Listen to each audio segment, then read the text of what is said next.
There are two very distinct images of the Buddha. One of this ascetic who sits in the full lotus position with his ribs showing, his stomach caved in from hunger, the one who eats only 1 grain of rice a day, the one who deprives himself, the one who has renounced the world, the one who chooses suffering as a path of awakening.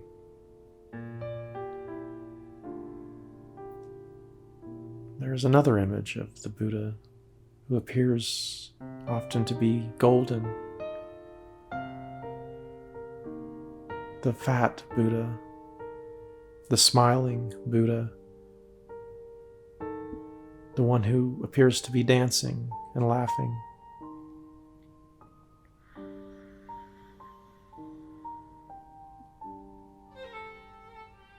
There are two distinct images of the Christ. One is a lamb, gentle, soft, sweet, cuddly, warm, non-threatening.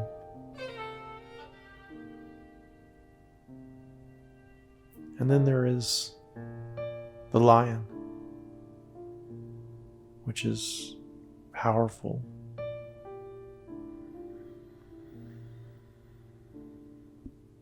noble,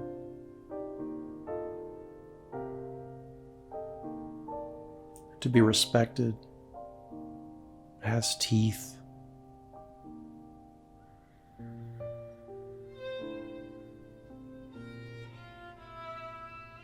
That which you may not want to come across if you're out in the open, out in the wild.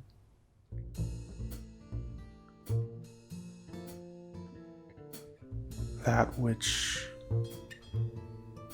feasts upon bloody flesh.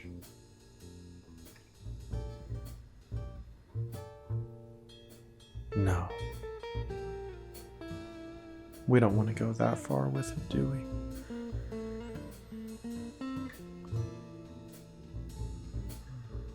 The metaphor goes too far at that point, doesn't it?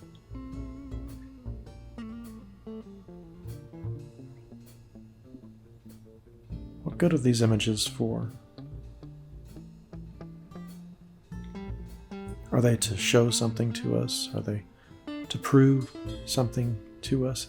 And what happens when we take a metaphor too far?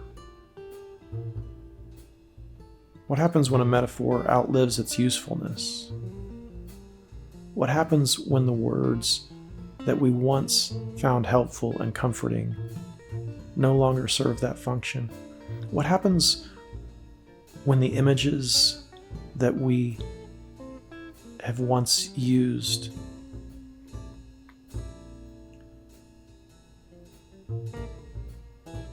no longer set us free? What happens when the practices that we are engaged in seem to no longer serve us? What do we do then? What happens when the false images that we've created of ourselves start obviously getting in the way?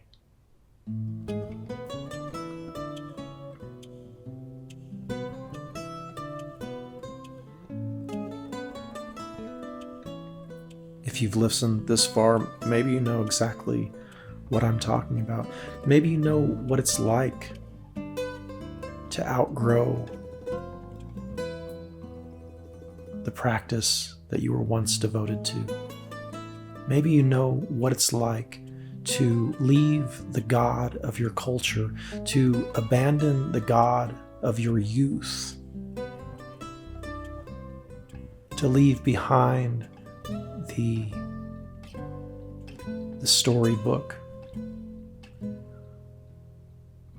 for something deeper, for something more real. Maybe you understand what it's like to be that ascetic Siddhartha Gautama.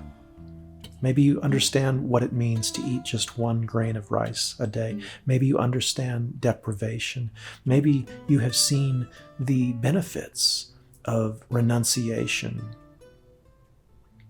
and abstinence in your life. And then maybe also you have experienced yourself as the golden, smiling, portly Buddha. Maybe you understand that it is also about feasting. It is also about laughter. Maybe it's both of those and something else. The Hegelian dialect, the thesis, the antithesis, and then the synthesis, yes? That third option that is born in the digestion of the first and the second, yes? That which is born in the dialogue, that which comes forth from the accepting of the extremes, of the polars, of understanding the truth in both. Yes, the synthesis, that which is synthesized before us, or that which we synthesize in this understanding of the both and, this and that, and now this. A third option, or another path that did not seem to be there before. Can we understand ourselves as the lion and the lamb at the same time? Is that possible?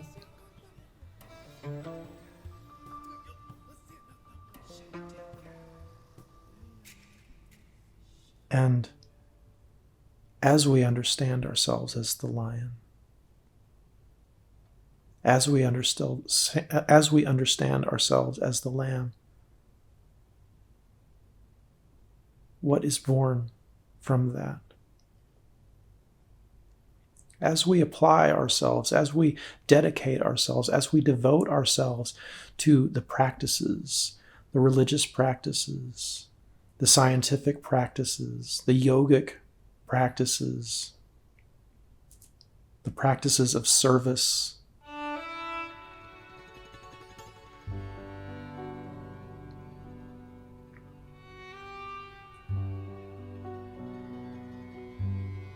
as we apply ourselves to our practice and then allow ourselves to move through those practices, understanding each practice as nothing but a practice, form, which leads us ultimately home.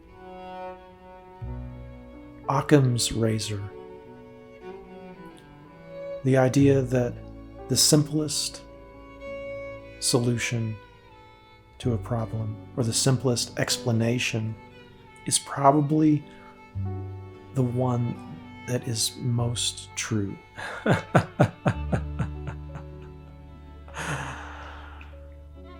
What is the simplest explanation? What is the simplest practice? What is the most universal form?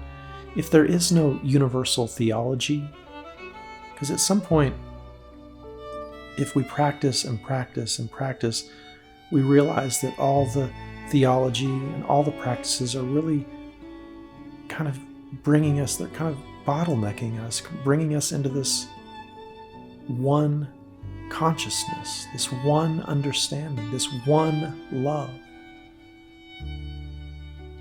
Language is a form in itself. So I may not be using the words right now that resound with you, because maybe my point of origin has been different, but hopefully we all begin to understand the limitations of language, the limitations of our particular practice, the limitations of form itself, yes? And then we begin to understand form as something that we are called to pass through, to see through, to understand its limitations in forgiveness.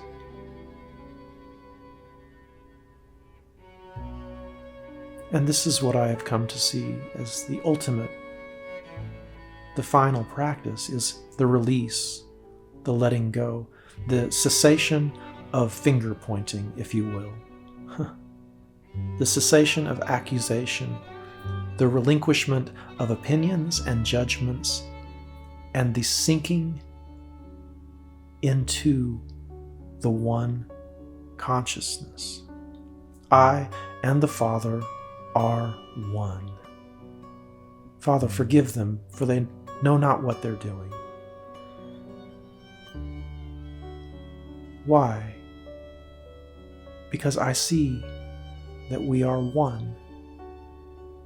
The practice of oneness, the renewal of our mind to forgiveness, the understanding that there is no separation of self, there is no individual self, and this is why forgiveness, acceptance, release is the ultimate practice.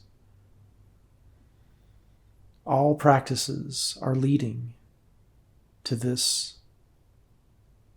understanding of ourselves as one, understanding that accusation is only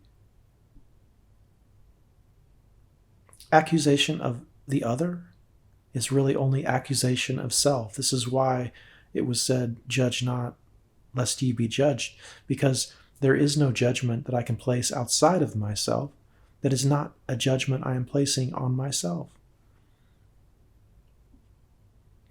I see the speck in my brother's eye while I have a plank in my own. And what is that plank? That plank is the judgment that I'm making. Yes. So we realize that the forms that we all seem to be inhabiting, these flesh forms, are really insignificant. And we begin to see the similarities in one another.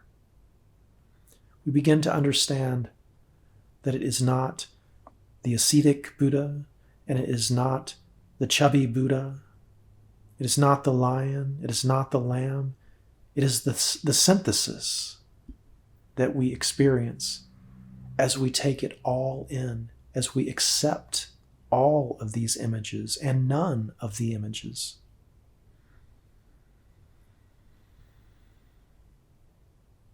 We allow ourselves to pass away. And this is what the Christ showed us. Christ showed us the dissolution of ego.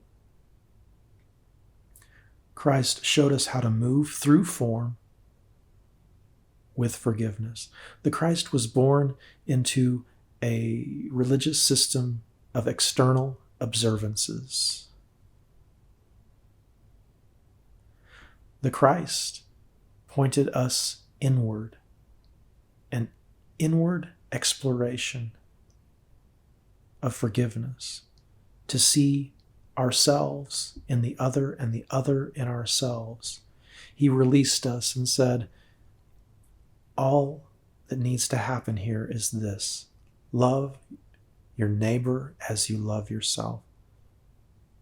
And love the oneness, love your Father, love God with all of your heart, mind, soul, and strength. And as we begin that inward journey, when we truly look at ourselves, we begin to understand how impossible that is. We begin to see ourselves. We begin to understand that we do not love our brother as we love ourselves. And maybe we don't even love ourselves. Maybe we have no idea what that means to love ourselves. And we certainly have no idea what it means to be in love with God. when we become honest with ourselves, right?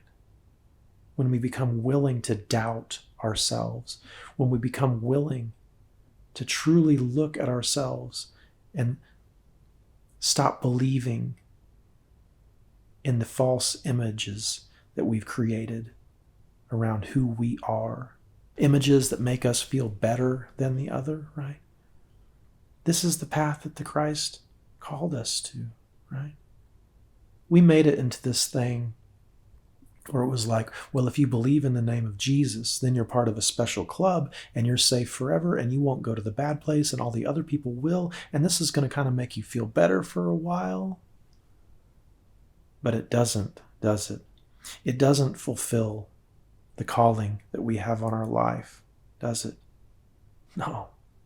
In fact, it brings suffering, suffering, suffering. It brings isolation and alienation.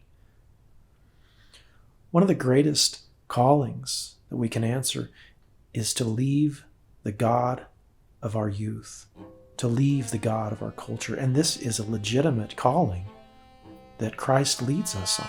Christ showed us how to leave the God of our culture. Christ showed us how to leave the God of our youth. Christ showed us how to move past form with forgiveness and then live a resurrected life, the life of the one. There's only one awakening that's happening.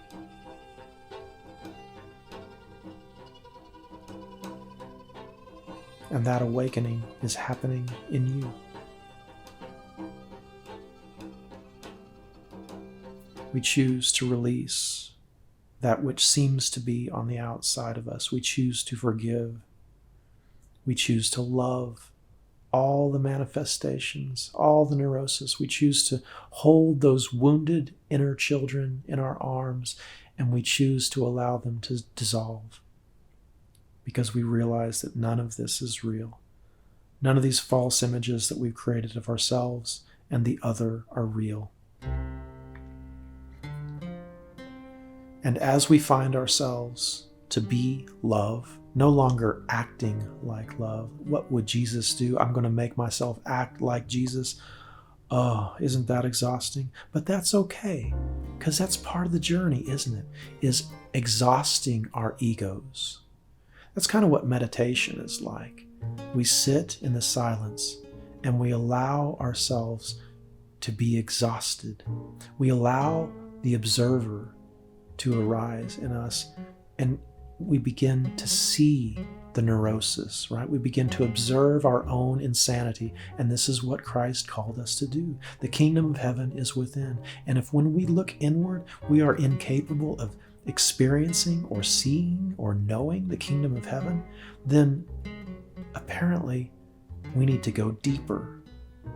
We need to experience ourselves as deeper, because the shallow aspects of our being are insane, my friend. And I think you know that, or you would have not have listened to this much of what I've had to say. Because there is no other teacher, is there? There's only one teacher. There is that Holy Spirit, which seems to be in you, who is teaching you. And this teacher that you are hearing today, you know as yourself, do you not? This voice is only reminding you of that which you already knew. Kind of like when you read a novel, and you see yourself, you see the universal story. This is it. And you know that something will have changed in you if you can just get to the end of that book. Right? You're teaching yourself. In that moment, you're learning what you already know. You're choosing to remind yourself of what it is that you already know that is now being crystallized in the form of these words. But that form is not quite it, is it? If it was, you would just do nothing but read that book over and over again, because it's all fleeting, isn't it? It all passes away. All the religions, all the words, all the promises, everything passes away. The false self, the false images that we create of ourselves and others. This is what it's like to wake up, is to say yes to allowing all of that to pass away. We choose the one. We choose the oneness with the Great Spirit. We choose oneness with that which is. And in that choice is the ultimate abstinence. We have been addicted to ourselves, my friend. This is the one addiction. We think we're addicted to food. We think we're addicted to Netflix. We think we're addicted to alcohol and drugs. We think we're addicted to pornography and sex. But what we're really addicted to is ourselves. The false images that we have created in this world. That's what we're really addicted to. There's only one addiction. There's only one problem. And when that problem gets solved, there really is no problem at all. We get caught up in all the individual fires that seem to be burning in this world, and we fill our minds with all the details of all the suffering, and we like that. Our egos like that. Our false selves like that because they're distracted. And just as, do you remember, maybe you do, maybe you don't, when those airplanes flew into the Twin Towers? We said we hated that, didn't we? But then why did we keep watching and reinforcing and loving? We actually loved it. Do you see that our news industry, our entertainment industry loves those stories, right? Our egos love those stories because they keep the story of self and the individual and separate self and warfare alive. Do you see? Do you remember the message that went out afterwards? You're either with us or you're against us. Right? We could not acknowledge ourselves as the terrorist, could we? We could not see the terrorist in ourselves, could we? Even though there's plenty of factual information out there that would show our nation, whatever that is, to be the number one exporter of terrorism in the world. Yet we were incapable of seeing ourselves as the terrorist. We had to make the other into the enemy. We didn't understand that we were the ones who flew those planes into those buildings. Yes, this is radical, is it not? Is that not a radical way of viewing the world and viewing ourselves and forgiveness? It breaks everything down, doesn't it? Because our egos don't like that, because our egos need to have an enemy, even if that enemy is ourselves. So that's how we blame externally. And here's how we blame internally. Did you know that the ego is willing to kill itself in order to perpetuate the story of self? It will invent a romantic story of suicide. And it will take its own life in order to perpetuate the story of itself, to validate the story of itself. The ego wants to be relevant. The ego needs and wants. The ego is desperate. The ego is hungry. The ego has hundreds of problems to solve. The ego is so concerned. The ego just can be a vampire for attention and the love that it never got. So whether we're looking externally in unforgiveness or internally with unforgiveness, we're suffering, right? There's one universal story of humanity, and that is suffering. We suffer. And the truth is that none of us want to suffer. And everyone wants to be relieved of suffering. Everyone wants to be happy, and no one wants to be unhappy. 2,500 years ago, there was a man who saw suffering and then relieved the suffering in himself and began trying to help others to be relieved of their suffering.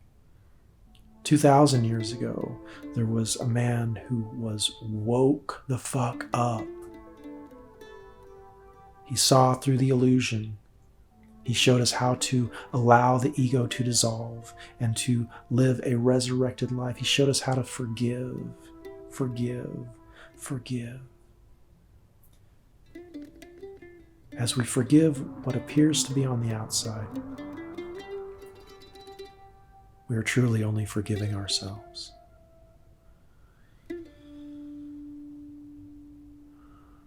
We are not our emotions. We are not our thoughts.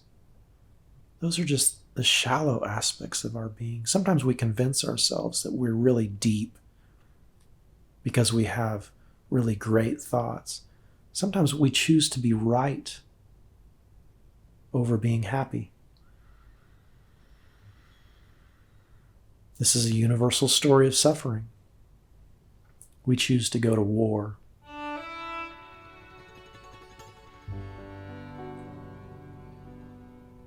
We choose violence, we choose anger over our own happiness, over our birthright.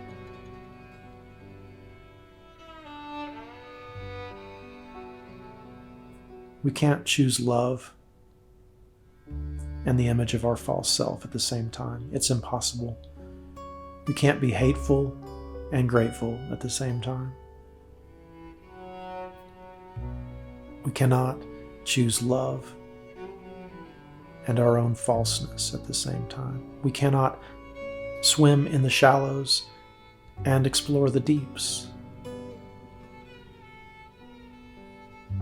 You are the deep, my friend.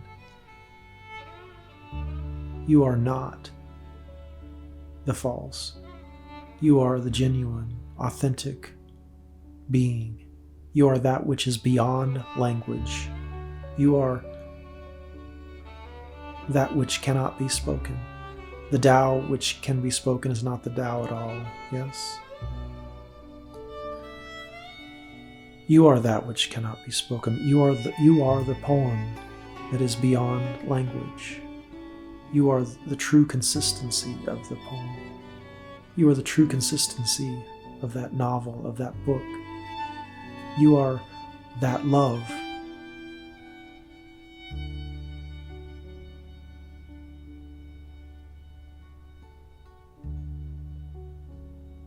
You are home, and you have never left. I find no fault in you. There's no problem. Namaste. The divine in me acknowledges the divine in you. God bless you. We are one.